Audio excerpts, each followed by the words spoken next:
नमस्कार. जर तुमचा स्कोअर 162 आणि त्यापेक्षा वर असेल तर तुमच्यासाठी हा व्हिडिओ खूप महत्त्वाचा आहे. बीएमएस ला ऍडमिशन करायची आणि ते सुद्धा फीज मध्ये निगोशिएशन्स करून. थोडक्यात कॉलेजची जी फीज आहे तर त्यामध्ये आपल्याला डिस्काउंट मिळतोय, पण लिमिटेड सीट्स आहेत आणि या सीट ज्या आहेत तर त्या खूप लवकर फिल केल्या जातात. मागच्या वर्षी त्याच कॉलेजला जिजाऊ अकॅडमी मधल्या जवळपास 23 मुलांच्या ऍडमिशन झालेलं आहे आणि आज 5 ऑगस्ट 2024 रोजी मी व्हिडिओ बनवतोय.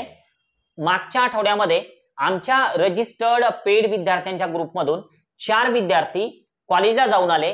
त्यांच्यासोबत आमचे जे काउन्सिलर आहेत चेन्नईचे तर ते होते, तर त्यांनी त्या ठिकाणी सीट बुक केली. आता सीट बुक केली हा प्रकार नेमका काय, तर तामिळनाडूला जो मॅनेजमेंट कोटा आहे तर त्यामध्ये जर आपण अगोदरच कॉलेजमध्ये जाऊन जर का फीज मध्ये निगोशिएट करून घेतलं तर मॅनेजमेंट कोटाची जी ऍडमिशन आहे तर ती 1,25,000 पर इयर वर होते.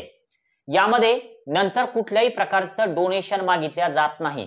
आमचे मागच्या वर्षीचे 23 विद्यार्थी की ज्यामध्ये 11 मुली आहेत आणि बाकीचे बॉईज आहेत तर ते एकाच कॉलेजला आहे, तर त्यामुळं कॉलेज बेस्ट आहे. कॉलेजबद्दल कोणतीच अडचण नाही, एज्युकेशन सुद्धा चांगलं आहे. आणि जर तुम्ही विचार केला 1,25,000 पर इयर तर हे तुम्हाला किती वर्ष पे करायचे, हे तुम्हाला 5 वर्ष द्यावे लागतील. 1,25,000 रुपये सध्या पे करायचे कॉलेजला तर लगेच द्यायचं काम नाही. आता साधारण 10 किंवा 11 ऑगस्टला परत एक विद्यार्थ्यांचा ग्रुप जातोय आणि हा व्हिडिओ त्यासाठीच मी बनवलाय, कारण फक्त 5 ते 6 दिवस आपल्याकडे आहे. आणि त्या विद्यार्थ्यांच्या सोबत जर तुम्हाला जायचं असेल तर मी जी प्रोसेस सांगतोय तर ती सविस्तर या व्हिडिओमधून तुम्ही ऐका.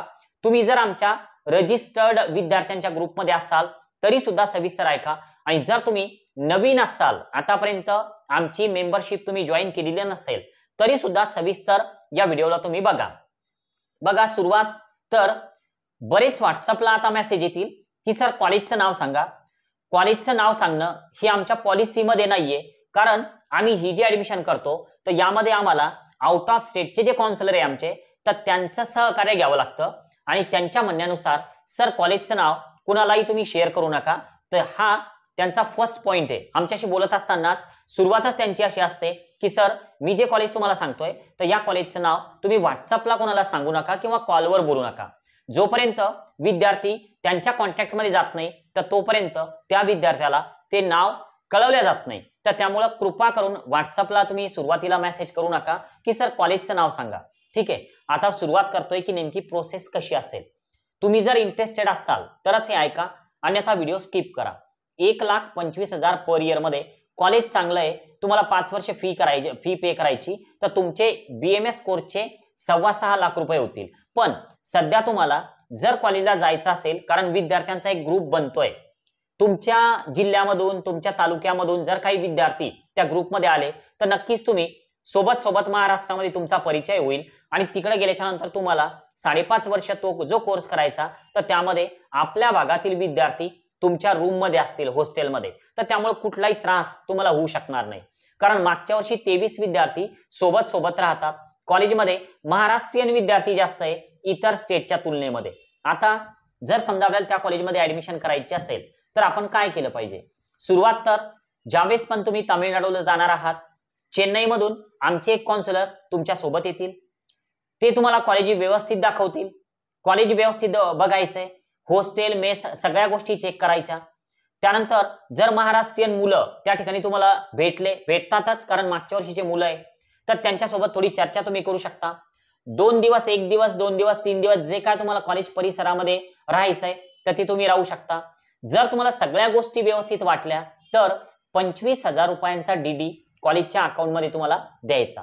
एक तर ऑनलाईन त्या ठिकाणी तुम्ही आरटीजीएस करू शकता, फोन पे करू शकता किंवा डीडी काढू शकता. तर हा तर झाला सीट बुकिंग हा प्रकार. 25,000 रुपये देऊन तुम्ही त्या ठिकाणी तुमची जी सीट आहे तर ती सुरक्षित करू शकता. आता तमिळनाडूचं ज्यावेळेस काउन्सिलिंग सुरू होईल तर त्यावेळेस तुम्हाला चेन्नई या ठिकाणी जावं लागणार. त्या ठिकाणी आमचे जे काउन्सिलर आहे तर ते सगळं तुमचे फॉर्म वगैरे सगळं फिल करण्याचं काम तेच करतात. तुम्हाला इकडनं कोणतंही ऑनलाईन करायचं काम नाही. रजिस्ट्रेशन तेच करतील, फक्त तुम्हाला तिकडे जायचंय, डॉक्युमेंट व्हेरिफिकेशन होईल आणि त्यानंतर ज्या कॉलेजमध्ये तुम्ही सीट बुक केलेली आहे तर ते कॉलेज अलॉटमेंट कसं होईल तर ते आमचे जे काउन्सिलर आहे तर ते त्यांची जबाबदारी असते. ती जी फीज असते त्या काउन्सिलरची तर ती थोडी वेगळी असते. आपली जिजाऊ अकॅडमी रजिस्ट्रेशन फी ही वेगळी असते. तर या फीज बद्दल मी तुम्हाला थोडक्यात सांगतोय. पण त्या अगोदर त्या कॉलेजमध्ये हॉस्टेल मेसचा खर्च किती येईल तर याबद्दल आपण बोलूया. कॉलेज चांगलं आहे.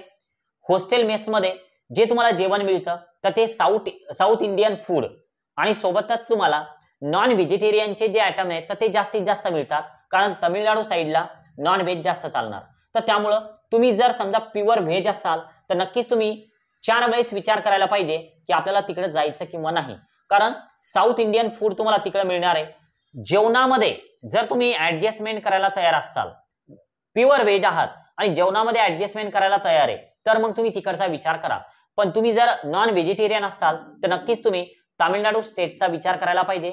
कॉलेज चांगलं आहे, एज्युकेशन चांगलं आहे, ओपीडी चांगली असते, सगळ्या गोष्टी व्यवस्थित आहे. फक्त तुम्हाला हॉस्टेल मेस याबद्दल काही गोष्टी माहिती असणं आणि मी सुरुवातीलाच स्पष्ट बोलतोय आमच्या फीज साठी मी कोणतेही तुम्हाला मिसगाईड करणार नाही. तर त्यामुळे अगोदर सांगतोय तुम्ही जर प्युअर व्हेज असाल तर तुम्ही 4 वेळेस विचार करा जाण्याच्या अगोदर, नंतर तिकडे जाण्याचा विचार तुम्ही करू शकता. आता हॉस्टेल मेस बद्दल, हॉस्टेल मेसची जी फीज आहे तर ती 95,000 रुपये पर इयर असते आणि ही एक रकमी द्यायचं काम नाही. जसं कॉलेजला तुम्हाला आता सध्या 25,000 द्यायचे बुकिंगसाठी, ज्यावेळेस ऍडमिशन फायनल होईल तर तेव्हा तुम्ही बाकी रक्कम त्या ठिकाणी पे करून तुमचं ऍडमिशन त्या ठिकाणी फायनल होईल आणि नंतर हॉस्टेल मेसचे पैसे तुम्हाला पे करावे लागतील. तर हे पर इयर तुमचं जे बजेट आहे तर ते तुम्ही कॅल्क्युलेट करू शकता. 95,000 रुपये हॉस्टेल मेस आहे.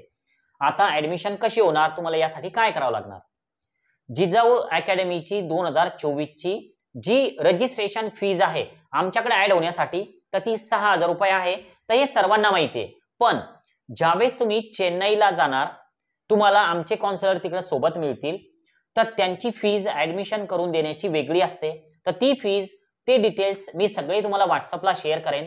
तुम्हाला 84 59 81 89 23 या नंबरला तमिळनाडू बीएमएस काउन्सिलिंग असा मेसेज करायचा आहे. सविस्तर तुम्हाला मेसेज मी पाठवेन की तुम्हाला कॉलेजची फीस किती लागणार, हॉस्टेल मेस खर्च किती येणार, आमची रजिस्ट्रेशन फीस किती, चेन्नईवाले काउन्सिलर किती घेतील ऍडमिशन करून देण्याचे. आणि जर त्या गोष्टी जर तुम्हाला पटत असतील तर तुम्ही एक व्हॉट्सअपलाच रिप्लाय द्या की सर मी तयार आहे. तुम्हाला सुरुवातीला QR शेअर करण्यात येईल तर त्यामध्ये तुम्हाला 6,000 एवढं सुरुवातीचं जे पेमेंट आहे तर ते करायचं आहे. नंतर तुम्हाला ग्रुपमध्ये ऍड करून घेतलं जाईल आणि नंतर आमच्याकडनं तुम्हाला कॉल येईल. आमच्याकडनं कॉल आल्याच्या नंतर सविस्तर पुढची माहिती, ग्रुपमध्ये ऍड होण्याच्या बद्दल सगळे अपडेट तुम्हाला त्या कॉलवर सांगण्यात येतील. पण जर तुम्ही इंटरेस्टेड असाल तरच ते 6,000 रुपीज तुम्ही पे करा. नंतर जर तुमचा विचार बदलला की सर तामिळनाडूमध्ये आम्हाला जायचं नाही तर आमची ही जी 6,000 फीज असते तर ही नॉन रिफंडेबल असते. त्यामध्ये तुमचं महाराष्ट्राचं काउन्सिलिंग आम्ही करतो. म्हणजे काउन्सिलिंग होणार नाही असा विषय नाही, पण 6,000 मध्ये महाराष्ट्राचं काउन्सिलिंग करतो. आता विषय की जर तुम्हाला ऑफिसला व्हिजिट करायचं असेल या ऍडमिशनसाठी तर आमचे टीम मेंबर्स इथं असतात, सर्व स्टाफ उपलब्ध असतो. मी ऑफिसला नसतो. म्हणजे माझ्याशी बोलून ऍडमिशन जर करायची असेल तर हे आता शक्य नाही. कारण अगोदरचे खूप सारे रजिस्टर्ड विद्यार्थी आमच्याकडे आहे, त्यांचे कामं माझ्याकडे असतात. आमचे पूर्ण स्टाफ जो आहे तर स्टाफ पैकी कोणी ना कोणी तुम्हाला इथं काउन्सिलर मिळतो. त्यांच्यासोबत तुम्ही चर्चा करू शकता, तुमचा निर्णय तुम्ही घेऊ शकता. आणि जर समजा तुम्हाला व्हॉट्सअपला मेसेज करून तुमचं समाधान होत असेल, कॉल आल्याच्या नंतर तुमचं पूर्ण समाधान होत असेल तर पुढची प्रक्रिया तुम्ही करू शकता. आता आज मागचे जे 4 विद्यार्थी गेलेले तर आज 5 ऑगस्ट तर आतापर्यंत अजून 7 विद्यार्थी तयार झालेले आहे आणि त्या कॉलेजमध्ये टोटल 24 सीट्स आहेत की ज्या आपण त्या ठिकाणी जाऊन बुक करू शकतो. पण आता आपल्यालाच ते 24 मिळतील असा विषय नाही. अजूनही काही लोक तिथं आतापर्यंत गेले असतील तर त्या वजा करा. पण आता 4 आपल्याकडचे मागच्या आठवड्यामध्ये गेलेले आणि 7 तयार झालेले असे 11 विद्यार्थी आतापर्यंत तिथं पोहोचणार. आजची 5 ऑगस्ट आहे. तुम्हाला जर निर्णय घ्यायचा असेल तर लवकरात लवकर तुम्ही निर्णय घेऊ शकता. जर अजून काही सीट वॅकंट राहिल्या तर नवीन एक व्हिडिओ बनवेल, परत एकदा अपडेट देईन. पण त्यावेळेस हीच फीज राहील तर याची गॅरंटी घेता येणार नाही. आणि आता राहिलं की सर रिफंड पॉलिसी नेमकी कशी असेल, कारण तोही मुद्दा बोलल्या जाणं खूप गरजेचं आहे. बघा, जर समजा तुम्हाला कॉलेज नाही आवडलं तर जे चेन्नईचे काउन्सिलर आहे तर त्यांची जी फीज आहे तर त्यामध्ये त्यांचा जो TAD आहे म्हणजे जो जाण्या येण्याचा खर्च आहे तर तो साधारण 3 ते 4,000 रुपये असतो. तर तो मायनस करून तुम्हाला ती फीज रिफंड केली जाते. म्हणजे जी चेन्नईच्या काउन्सिलरची फीज आहे तर ती रिफंड केली जाते. तर रिफंड पॉलिसी बद्दल सुद्धा सविस्तर जो मेसेज आहे व्हॉट्सअपला तर तो तुम्हाला केले जाईल, जेणेकरून तुमच्याकडे सुद्धा ते सगळं रायटिंग मध्ये असेल. ठीक आहे. जर तुम्ही इंटरेस्टेड असाल तर तमिळनाडू BMS काउन्सिलिंग असा मेसेज 84 59 81 89 23 या नंबरला करा. तुमच्यासोबत महाराष्ट्रीयन मुलं जे आहेत, मुली जे आहेत तर त्या तुम्हाला भेटतील महाराष्ट्रामध्येच आणि नंतर मग तुम्हाला त्या ठिकाणी जायचंय. आज आपण या ठिकाणी थांबूया. Okay, bye.